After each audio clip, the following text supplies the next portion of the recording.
This is the first of these two Aliens lectures. And you'll see here, I'll put up the 5 things I'm going to talk about. The first one is the vision machine.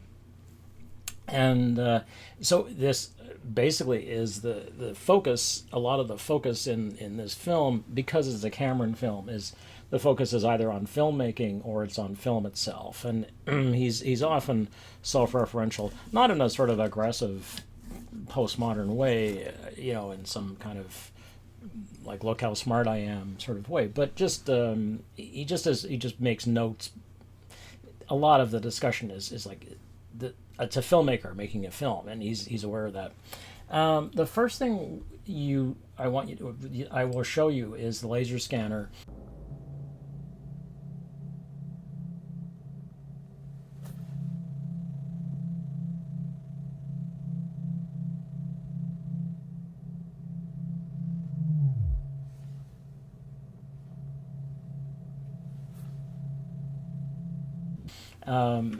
And so here we have this mechanical eye coming into the seclusion, basically, of the space pod. If you want to go nuts with the Freudian stuff, you could. I don't really recommend it, because the problem with the Freudian analyses is that once you get into that game, everything becomes it's just that for me. It becomes a game. It's like, well, where does this all stop?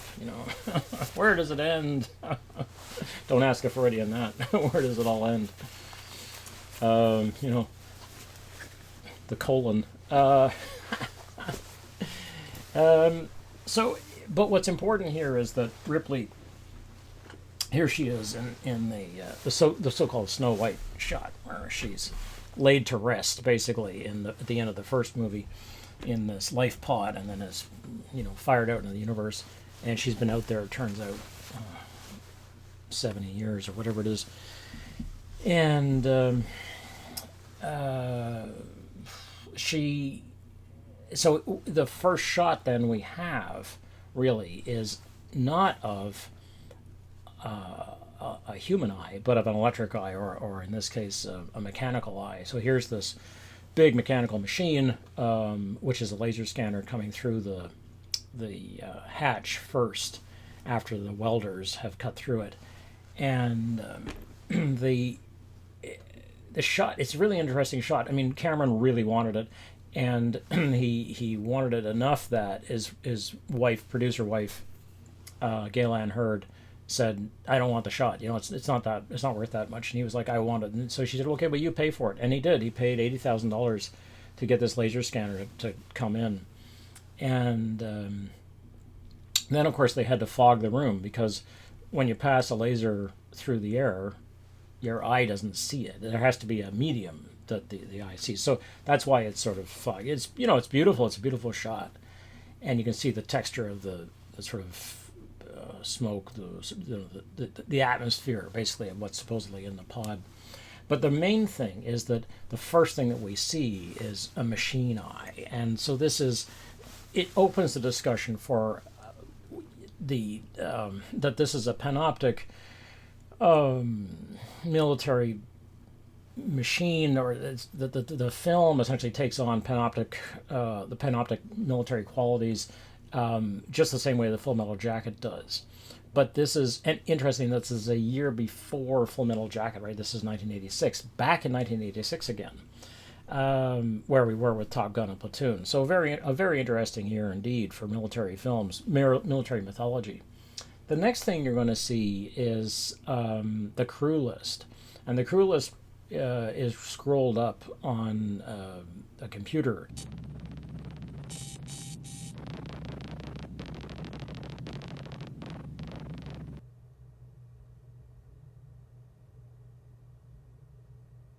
And this is what displays looked like in 1986. In this case, this was a blue, would have been a gray display, which they would have fooled with to make it look blue. But this is a cathode ray tube. So essentially, in the future, it's very interesting. He didn't go with flat screens, and there were no.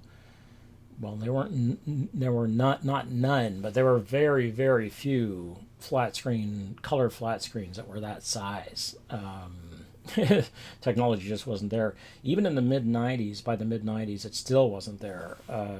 We really didn't see the first affordable, usable color flat screens until outside labs until the early 2000s. Yeah, that's kind of when they first began. So, they're fully 25 years away from the technology that he would have showed. You see this with a little laptop that Hicks uses with the smart guns. So their crew list comes up essentially on the screen.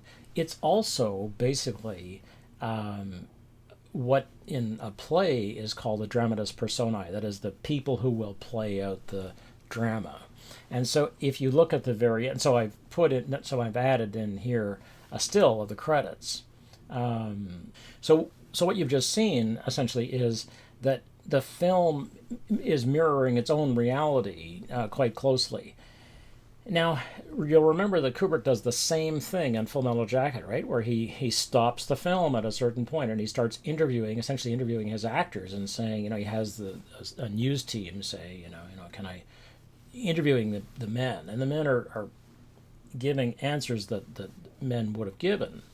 And then there's that long shot where they're panning across the men who are hiding as they're waiting for the tank to bombard part of Hue.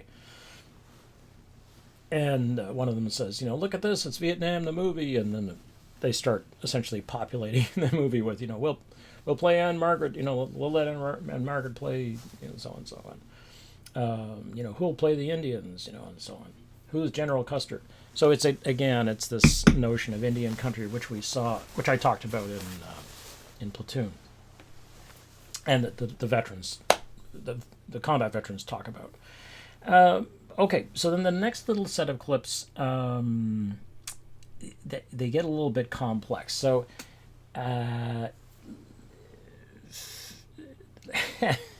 okay, so have a look at the next one, which is about Gorman. Okay, so. Everybody online, looking good. Drake, check your camera. There seems to be a malfunction. That's better. Wait, tell him to... Hicks, back up. Pan right. There. You seeing this all right? Looks melted. Somebody must have bagged one of Ripley's bad guys here. Acid for blood. You like that? You're gonna love this. Okay, so here's Gorman, and he is completely focused on data. So he's a technocrat, really. He's not an experienced veteran. And so Ripley can see how nervous he is. And this is why this film, I'm going to argue, is effectively a film about Vietnam, because, and I'll talk about this really at the end of the narrative, but that's my own sort of thing about this film. But Gorman, is so focused on seeing what we can see. Let's see what we can see, and he interacts with the world through the screens and the helmet cams that the soldiers are wearing. And there's that wonderful moment, where he says, Drake, check your camera. And Drake gives this shot to his camera. And it doesn't bother, it's just junk as far as he's concerned. And, the picture clears up, which is real analog technology. You don't do this with digital technology. People don't, slap the side of the television if you're getting a bad signal. It won't make a difference. With analog technology where you've got tubes inside the television, it might actually have made a difference. So it's a funny thing. But it clears it. Oh, that's fine. So you can see the same sort of arrogance here, and Ripley is onto this, and she says, Gorman, how many drops has this been for you? And it turns out that he's never actually been in the field. So this is again why it's very like Vietnam, because the it's very typical to send out a green lieutenant, or a lieutenant, but a green lieutenant who, as the Americans would say, who has the battle school training, but does not have on the ground training, which is really what you want. And the sergeant, in this case Hicks, oh, he's a corporal. Sergeant Dupont is the experienced soldier who is going to really lead the squad, and he's going to take commands from the lieutenant who knows what they should be doing by the book, but the lieutenant has not yet been in the field. And this is very, very common. It's just this strange thing where you've got people who essentially are younger but have more command. They're higher in the command structure. They're younger and inexperienced, and they have more power on the field than the people who have been in the field for sometimes 20 years and are keeping people actually alive. You'll remember the same thing. Okay, if you remember, if you're one of the people who saw, well, you see it also in Platoon, right, where the two sergeants, Elias and Barnes, are deeply experienced. They've been there. Elias has been back. There's 3 tours. Barnes has been around, but the lieutenant, has not been, and he is by the end experienced. He's fed up. He's done. He's like, but he initially sides with Barnes, but then after a while he's like, it starts to all look gray. It's a gray zone. Okay, so this is what's happening here, where Gorman really doesn't know what he's doing, and he's interacting with the world through screens only. And of course, when he comes face to face with reality, he's going to turn out to be a decent guy, but he also is going to be conked out and not really a combatant for most of the film. Okay, moving right along then. I need you to watch the next clip. Yeah, watch the next clip. And watch particularly the interaction between Ripley, Hicks, Hudson, and Vasquez as they discuss what's going on. Okay, so just watch this clip.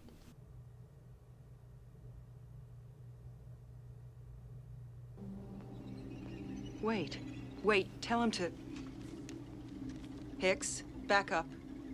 Pan right. There.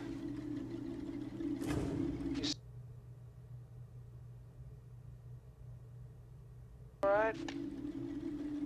Looks melted. Somebody must have bagged one of Ripley's bad guys here. Acid for blood.